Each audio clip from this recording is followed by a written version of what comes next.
Gua ketika menemukan lost media, tapi ternyata problematik media. Lucu nggak guys? Relate nggak? Ya nggak?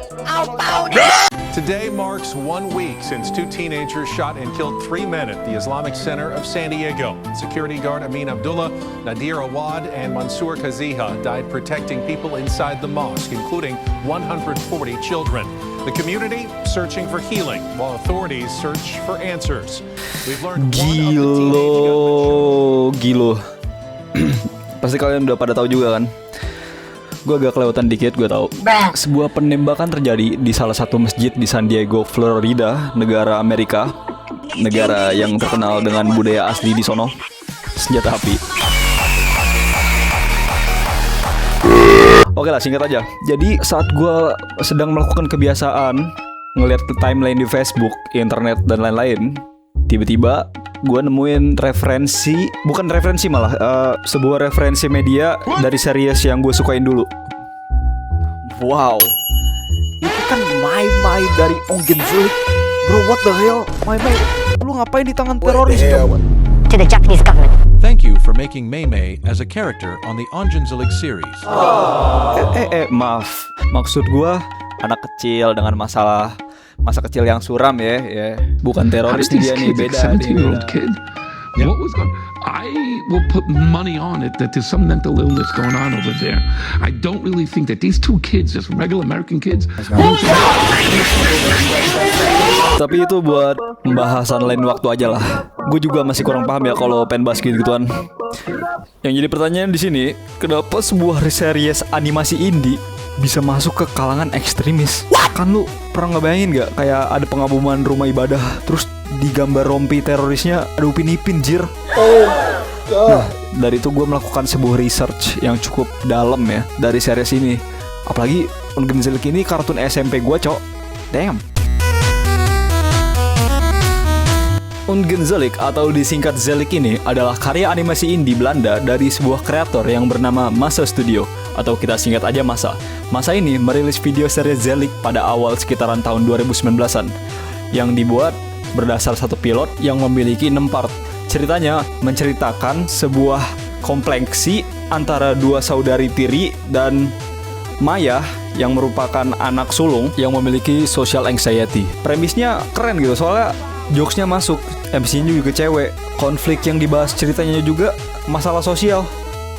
Gua, Maya, relate, cok.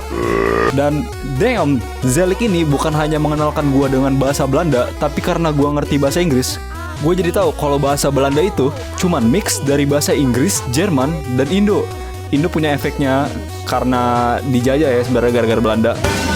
Oke, jadi gimana sih serial Zelik ini keadaannya? Zelik di-discontinued sama studio Masa. Nah, kenapa di-discontinued? Karena tren animasi indie waktu itu belum terkenal banget ya. Paling-paling lu dapet kayak Edge War atau enggak SDF movie tahun 2019-an. Dapat apa cok kalau animasi indie ya? Nggak terkenal kayak sekarang. Nah, tapi lu percaya nggak kalau gue bilang series ini tuh laku, cok? Lah, tapi kan tadi lu bilang seriesnya discontinued gara-gara nggak laku. Kok tiba-tiba sekarang laku? Nah, lu tau nggak kenapa mereka bisa sampai media ekstremis?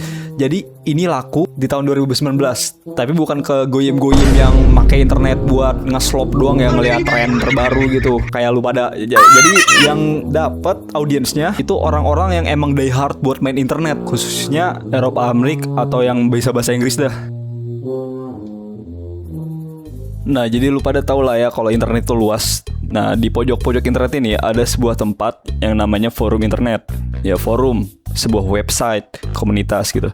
Bukan kayak aplikasi medsos perusahaan gede kayak grup Facebook, Twitter, tapi lebih ke niche lagi ya, lebih pojok. Nah, forum-forum ini biasa dikenal dengan nama kayak 2chan, 4chan, Sojek Party. Dan Sojek Party inilah yang ngegarap Ongen Zelik ini ke orang-orang mereka gitu. Emang kenapa sih, seberapa buruk sih Sojek Party ini? Diam. Mereka ini tuh komunitas sarkas yang emang benci kalau manusia itu tuh hidup, cok. Lu denger aja nih perbedaan bahasa Inggris sama bahasa mereka. Expect the unexpected. How many times do I have to teach you that lesson? I wasn't some superstar whiz in chemistry mastering the periodic table, but I got very familiar with the element of surprise. Making these on Gezelig threads, you fucking low IQ subhuman fucktard, and I swear to God, if anyone's fucking Dutch enough to make these threads, they will become a major part of the... Itu bahasa Inggris tapi penuh dengan kebencian gitu, Cok. Dan kok mereka bisa kayak gini sih? Kenapa mereka ngegarap Ungenzelig? Jadi ada fun fact dikit tentang Ungenzelig itu ya. Maya itu blasteran Indo sama Belanda, Koko itu Afrika Selatan sama Belanda, dan Mai anak adopsi yang emang dari Jepang gitu. Nah oke, sekarang coba lu proses kata-kata ini.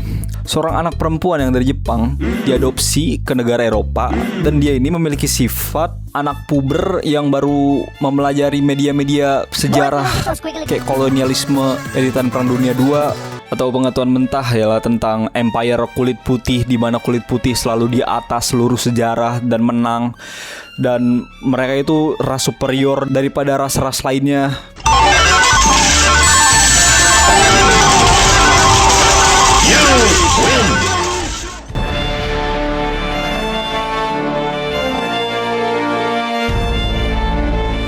Dan wow, mari kita istirahat dulu sejenak, karena gue tahu lu pada pasti ereksi dari dengerin kata-kata pertama. Anak Jepang diadopsi ke Eropa. Oh my god. Apalagi disambungin ke cerita anak puber yang jadiin sejarah sebagai fandom dan personalitas hidup mereka ya. Dan ini tuh bukan masalah gitu ya, bukan kayak suatu keburukan, tapi emang lu pada wajib juga buat mempelajari sejarah kan. Kita harus mempelajari kesalahan di masa lalu biar tak diulangi di masa depan kan, katanya gitu. Oke, jadi poinnya apa sih gue jelasin semua ini? Lu tahu kan tadi gue bahas Soyjek Party ya. Dan banyak orang-orang yang suka jadiin sejarah itu sebagai seluruh personalitas hidupnya. Dan perbedaannya ini, Soyjek Party ini tuh orang-orang yang emang bercandain kayak politik ekstrim gitu. Kayak, oh lu fasis, pasti lu mau ngebunuhin semua orang-orang kulit hitam, orang-orang kulit coklat. Itu jadi humor, jadi ketawaan buat mereka. Dan dari humor-humor ini mereka jadi lebih sering meresearch ya buat bahan jokes-jokes mereka lagi. Kayak ada dimasuk-masukin sejarah yang emang berhubungan gitu dengan ideologi-ideologi ekstremis ini ya. Lagian lu kalau melihat sejarah atau informasi tentang masa lalu bagusnya di mana sih? Ya di internet. Dan orang ini tuh nggak dikit gitu, mereka tuh banyak ya. Dan jadilah komunitas humor Sara yang menetap di internet. Dan komunitas ini melakukan hal-hal komunitas lah ya, kayak membuat karya seni, game, gambar, dan ngegarap media-media yang ada di internet. Dan di 2019 ini, orang-orang yang ngejokes-jokes ini, orang-orang mereka ini menemukan suatu media yang namanya Ungenzelig. Dan di Ungenzelig itu ada sebuah karakter penyuka sejarah imperialisme kulit putih yang waktu itu dikasih dialog bercandaan rasis dan terorisme atau school shooting lah ya. Dan dari korelasi-korelasi ini, mereka membuat karya-karya yang dimasukin lagi dengan jokes-jokes ideologi supremasi putih. Yang mana jokes-jokes ini akan dipakai terus di komunitas mereka, dan mereka akan selalu membahasnya karena emang lucu ya. Kalau misalnya lu tahu aspek-aspek humor mereka ya, ini sebenarnya bukan kayak memaksa lu untuk melakukan hal buruk, tapi emang hal-hal buruk ini ada humornya gitu.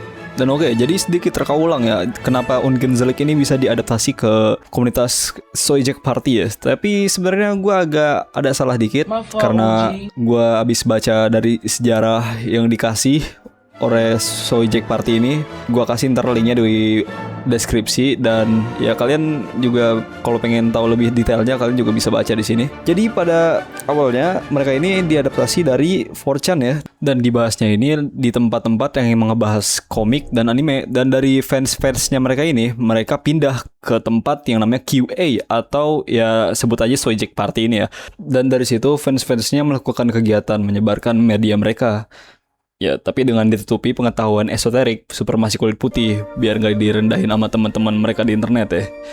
Tapi sayangnya media-media ini malah bertemu dengan remaja-remaja edgy yang disentil dikit ngebom satu sekolahan. Singkat aja, si studio masa ini mengetahui soal keberadaan fans-fans ini yang problematik. Ya bilang aja Discordnya Ungenzelig pernah di spam foto-foto penis. Tapi karena pas lu search Ungenzelig di Google, yang keluar pertama Soyjek Party, si masa ini menyalahin partinya Soy ini karena Ungenzelig malah dipakai buat hal-hal nggak jelas.